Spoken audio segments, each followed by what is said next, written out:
How much of the extended cycle this time do you believe was a result of the interventionist central bank policy in March of 2023? And the reason I say that is because in Q4 of 22, we did have a contraction in those cyclical elements of the economy. You had residential investment that was contracting. You had a very sharp slowdown in durable goods consumption. And then you had a situation where credit was on the brink of tightening very aggressively, which presumably would have perpetuated a downturn in those cyclical areas of the economy. It was alleviated, one, through the Bank Term Funding Program facility, two, by sort of a blanket guarantee on uninsured deposits, which was something of an unprecedented move. So that took the lending growth in the banking sector from what was a pretty sharp gradient decline to one that was more of an L-shaped degradation, as you say. Now that again is catching up to us where we're slowing down again. So how much do you think that policy action extended the cycle, if at all? I think in a lot of ways we had some of those elements that looked like very weak real growth in 2022 were in part a function of supply chain issues and prices, right?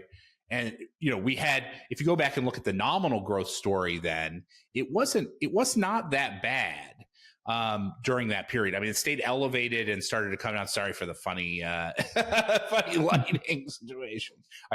We just moved in here, and and I'm still trying to get my production studio. You still look good, Bob. Don't worry. In good shape.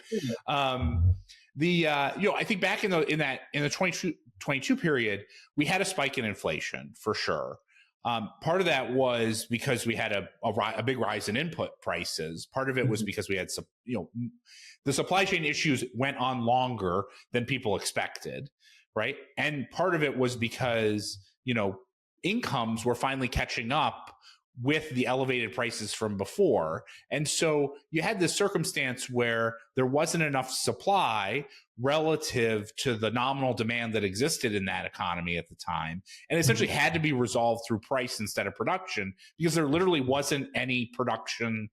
You couldn't meet the production growth. Like, of course, people would have preferred to have met that demand with production, but they just didn't have the capacity to meet that demand with production. And so I think that's part of the reason why I think that was a bit of a head fake at that time. And at the time, that's sort of when I started this, my weekly updates about the employment situation and stuff like that. Yes.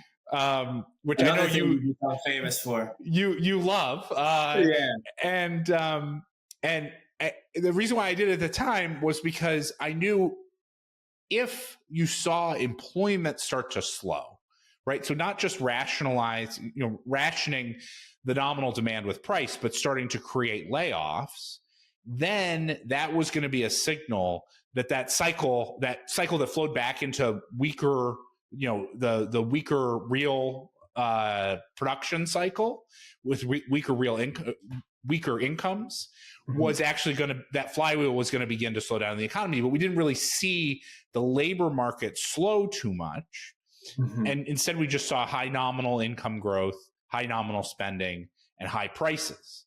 And so that's sort of that's the way I would characterize how we sort of got through that period. I think today is a bit different in the sense of, like, a lot of that income growth is decayed. I mean, just functionally, like, there's less employment growth. There's a lot less employment growth, a lot less, wage growth is still higher than it was pre-COVID, but it's not nearly as high as it was back then.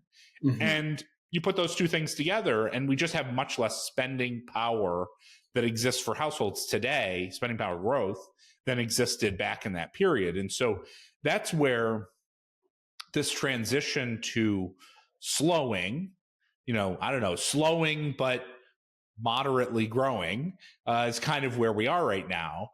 And that's a very interesting moment because that is something that isn't necessarily going to, it's not like the economy's going to fall off a cliff in that circumstance. It's just that that is not the sort of dynamic that's a deceleration dynamic, not an acceleration dynamic.